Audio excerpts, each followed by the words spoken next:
I'm going to talk a little bit about wheat diseases and wheat fungicide use. And I'm also going to include some comments about small grains as well. Uh, I think we're aware that we have a little bit of an unusual year developing at this point in time. It was dry through most of the fall. As a result, a lot of the wheat and other small grains that are grown both as for cover crops, forages, and for grain didn't get planted.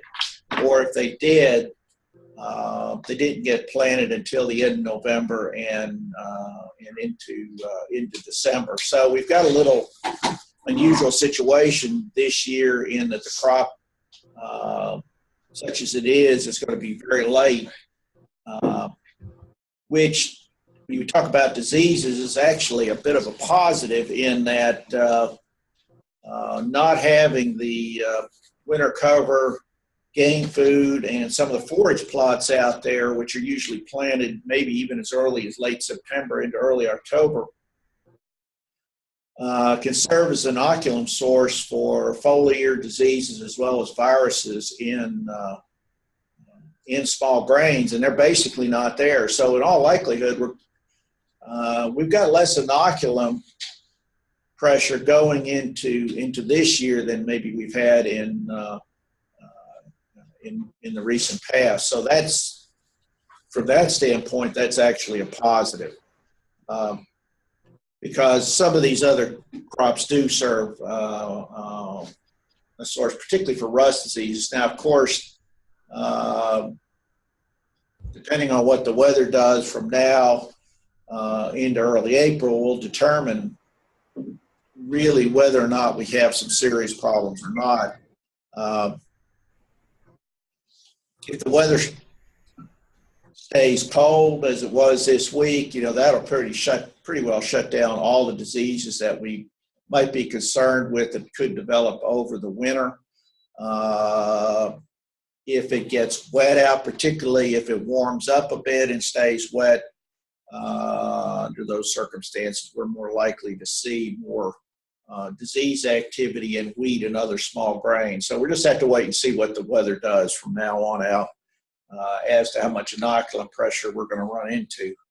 And how do we change? Did you do like a page down? Yeah, I tried that. This happened to us yesterday. Eddie and I were having some issues with PowerPoint. Oh, wait a minute. Do next. Yeah.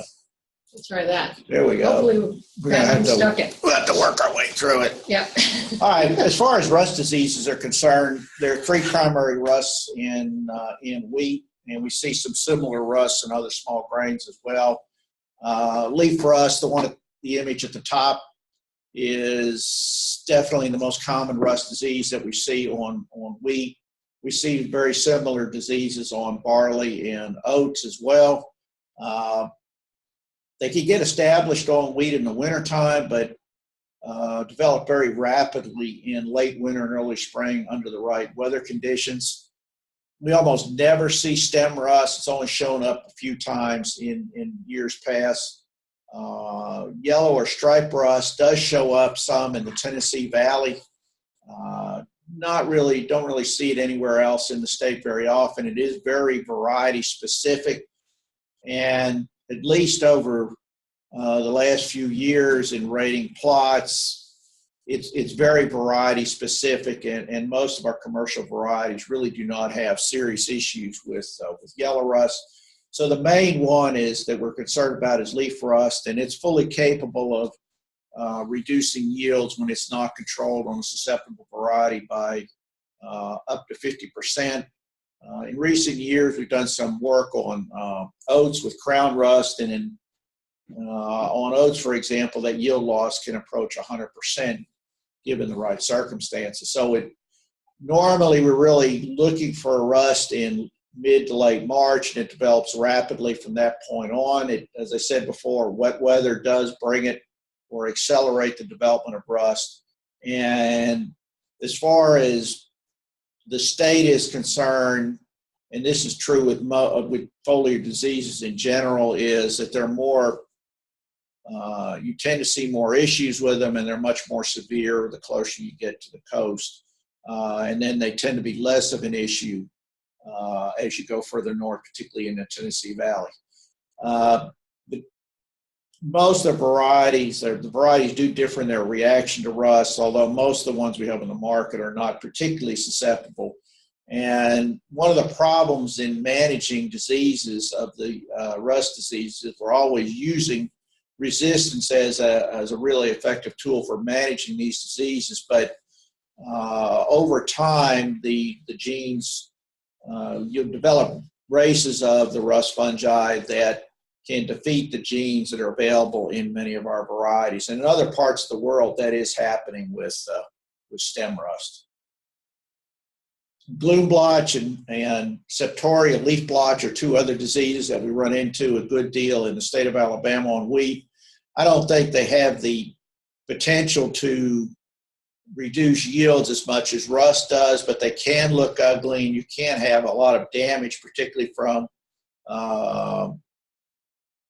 bloom blotch damaging the seed heads. So you would tend to see a reduction in seed test weight in those situations. So the bloom blotch is definitely the more damaging of the two, and is more of a statewide distribution. The septoria leaf blotch, I've only really ever seen it in the Tennessee Valley, and it does cause on some varieties noticeable leaf blighting, but as long as it doesn't get into the tops of the plants, it's really not having that much impact on yield. And it's oftentimes in the field trials that have been run in the state of Alabama, it's not always very easy to show a yield increase from fungicide use for control of these types of blotch diseases. But they're definitely like the rust.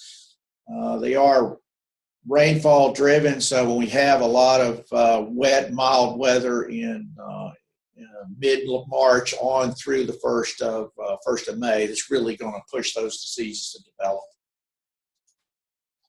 Mildew, we're kind of declining in severity. Mildew is oftentimes very showy, but its effects on yield are less than perhaps some of these other diseases. It tends to be a problem when we use too high a seeding rate or in turn rows, or where we get a doubling over of nitrogen rates, are those areas where you tend to see most of your mildew. On some varieties, in some circumstances, given the right weather patterns, it can turn wheat white, and it'll colonize. The fungus will colonize virtually every above ground part of a wheat plant. So it's not unusual to see powdery mildew on the seed heads. It tends to be a mild, cloudy weather disease, but if it rains a lot, that tends to actually suppress powdery mildew. So overall, it tends to have a lot less impact on yield than the other two diseases that I mentioned. And a lot of our varieties are fairly resistant to this disease. One disease that's gotten more attention in the past 4 or 5 years has been scab. It's not only the blighting of the seed head, because it's basically the only part of the plant that is affected by scab, but it's also the causal fungus produces mycotoxins. And we've had issues with this disease, particularly in the last 4 or 5 years, and the buying points simply are not interested in purchasing scab-damaged wheat. A few years ago, they bought some and they got stuck with it, couldn't get rid of it. Most of our wheat goes into the baking industry, and the mycotoxins tolerance levels are fairly low for food stocks, and there are some other issues that come up with having mycotoxin contaminated grain. So they simply are not going to buy it. This is a disease that really does need to be controlled. It specifically develops when we have a lot of rain during flowering. If it's dry during flowering, you won't have issues with scab. But if you get a couple of showers in there when the wheat is in bloom, and you get right temperature patterns, it could be off to the races. And this disease is specifically linked with corn production. So overall, it's not a good idea to plant wheat after corn, particularly if the corn has been no-tilled. The fusarium fungus that causes scab in wheat also causes fusarium stalk rot and gibberella ear rot in corn. So when you're planting wheat into corn stubble, there's a ready inoculum source, and the disease is much more likely to be a problem there. But we've seen scab outbreaks in wheat behind cotton, so it's just not only corn is vulnerable for wheat behind corn. And as I mentioned, we do have the mycotoxin issues with vomitoxins, zearalenone, and some other fumonisin toxins. And I mentioned here that you would get a significant discount at the elevator, but the reality is they don't want scabby wheat. And the other issue is some growers will grow wheat as animal feed, and those mycotoxins are an issue for some animals. Probably beef cattle are the least sensitive, but when you get into animals with simple stomachs, hogs, and some birds, scabby wheat's a real problem, and it's going to cause a lot of issues. So its value as a feed material or feed additive is minimal. If you look at some of the other symptoms of scab, if you look at a seed head that's been infected but not really showing a lot of symptoms, you'll see a distinct peak discoloration around the glume. That's the fungus sporulating on the tissue. If you go a few more weeks where the seed heads have already bleached out, you'll see clusters of small black bodies around the base of the seed and the base of the glumes. Those are the sexual fruiting structures of the fusarium fungus. It's a gibberella sexual stage. And of course, that's diagnostic for identifying scab in wheat. If you look at the damaged kernels, they tend to be greatly reduced inside and have a distinct pink cast to them as compared with a normal light or medium tan grain. And in image D, you can just clearly see the difference between the healthy and the scabby wheat. There is a model out there that growers can use, as well as the agents, to monitor scab development in either their crop or their area. It's a weather-based forecasting model, and at least gives the growers and you an idea as to whether or not scab is likely to develop, and then based on the forecast, the growers can then decide whether or not they want to come back with a over-the-top fungicide treatment. And these are the websites where this model can be accessed. Of course, right now it's down, but it'll start back up in the middle of March. We get into fungicide use, it gets to be an economics and insurance question. Fungicides typically are very similar to buying term life insurance. You're getting some protection for a short period of time. We're primarily targeting these foliar diseases that I talked about. When you get into some of the soil-borne diseases like take-all, root rot, there's nothing we can do about that. Economics-wise, we need at least 50 or maybe 60 bushels per acre yield potential in order to even begin to cover the cost of the fungicides, and then maybe get some additional income benefit from the fungicide. Or if a grower is producing foundation or certified seed, which has a higher value than just bin run wheat seed or other small grains, then there's a income potential gain from using a fungicide, as well as a quality benefit on top of any yield gains, because you get a much plumper and larger seed as a result, more uniform seed. You know, over the years, as I mentioned earlier, we tend to see more disease issues in Southwest Alabama or South Alabama than we do anywhere else in the state as far as wheat is concerned. So in those high disease pressure areas, those are the locations when we tend to see a yield benefit and an income benefit out of using fungicides. And we're particularly addressing the rust diseases, septoria, powdery mildew. When you get into scab, it's a little bit different situation because we can have scab outbreaks anywhere in the state.